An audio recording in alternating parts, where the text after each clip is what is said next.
Boss 10 కోసం ఎవరెవరిని select చేయబోతున్నారో మీకు తెలుసా? ఈ కింద లిస్ట్‌ను మొత్తం కాంటాక్ట్ చేశారు. ఈ లిస్ట్‌లో ఎవరెవరు ఉన్నారో తెలుసా? ఫస్ట్ పేరొచ్చేసి కడలి సత్యనారాయణ. కడలి సత్యనారాయణ దేనికి ఫేమస్సో తెలుసా? 25, 26 ఏళ్ళు నువ్వు నన్ను పెంచావు. ఈ ఇల్లు నీది కాదంటావు. నీ ఇంటి పేరు నాకివ్వవు. వాళ్ళు ఇంటి పేరు ఇస్తారు కానీ పరాయిగా చూస్తారు. ఇక ఏది నా ఇల్లు? ఈ డైలాగ్‌తో ఫేమస్ అయిన కడలి సత్యనారాయణని కాంటాక్ట్ చేశారు. బట్ ఇంకా మనకు స్పెషల్‌గా తను యాక్సెప్ట్ చేసిందా లేదా అనే ఇన్ఫర్మేషన్ లేదు. సెకండ్ పేరొచ్చేసి తొట్టెంపుడి వేణు. ఇప్పుడు జనరేషన్‌కు తనెవరో తెలియకపోవచ్చు. బట్ 80స్, 90స్ కిడ్స్‌కి ఫేవరెట్ కమెడియన్, ఫేవరెట్ హీరో కూడా.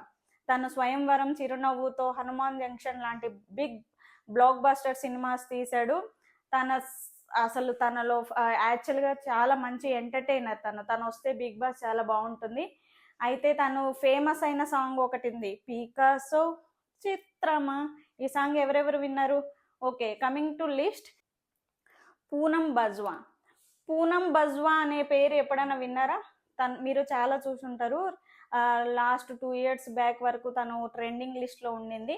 తను తీసిన సినిమాలు 'బాస్', 'ఎన్టీఆర్ కథానాయకుడు', 'పరుగు' ఇలాంటి సినిమాలు తీసింది. తను చాలా అందంగా ఉంటారు. మేబీ 'బిగ్ బాస్' టీమ్‌కి తను గ్యారంటీగా యెస్ చెప్తదేమో అని నాకు డౌట్.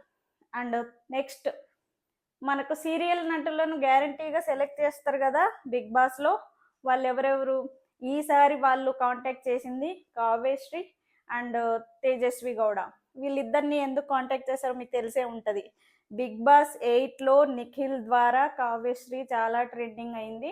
తర్వాత అమర్దీప్ వల్ల తేజస్వి గౌడ ఫేమస్ అయిందని చెప్పకూడదు కానీ అమర్దీప్ వైఫ్ తేజస్వి గౌడ. సో మీకు అందరికీ తెలిసే ఉంటుంది. తేజస్వి గౌడ ఫస్ట్ నుండి చాలా సీరియల్స్ ఇస్తుంది. తను రీల్స్ చాలా బాగా ఉంటుంది. సో వాళ్ళిద్దరిలో ఒకరు రావచ్చు, లేకపోతే ఇద్దరు రావచ్చు. ఇంకా థర్డ్ ఇంకో లిస్ట్లో ఎవరెవరు ఉన్నారు? Mad for each other. ఎవరైనా mad for each other show చూసి ఉంటే దాంట్లో కళ్యాణ్, నూకరాజు అండ్ శివ్ వీళ్ళు ముగ్గురు చాలా బాగా ఫేమస్ అయ్యారు. వీళ్ళు ముగ్గురులో ఒకరు కానీ ఇద్దరు కానీ బిగ్ బాస్కి రావచ్చు. ఈ లిస్ట్ మొత్తం